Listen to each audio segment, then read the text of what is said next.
Doctor Manisha पुणेकर, Sahyadri charitable trust, Sai मित्र foundation आणि मंगलमुखी किन्नर चॅरिटेबल ट्रस्ट जप्ती आणि आराधी संघटना आज या ठिकाणी एक आगळी आणि वेगळी मनाला चटका देणारी अशा या गोष्टीसाठी आम्ही तुमच्या समोर उभे आहोत। त्याचं कारण म्हणजे या नांदी मठामधील आमची माधुरी ती एक हत्ती नव्हतीच मुळात, कारण तिच्याशी आमची श्रद्धा, भावना आणि आमचे सर्व विचार, तिची माया जोडलेली होती।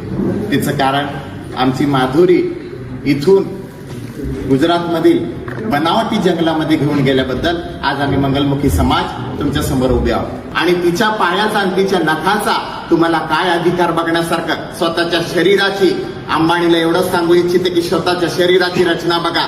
तिची स्वतःच्या शरीराची रचना त्या हत्तीसारखी झाली। तुम्ही त्या हत्तीला नाव ठेवू नका, तुम्ही तुमच्या शरीराची रचना बघा अगोदर, कारण की तुमचं शरीर या आधुनिक भारतामध्ये, या सायन्सच्या युगामध्ये तुमचं शरीर तुमच्या मिसेसला शोभत नाहीये।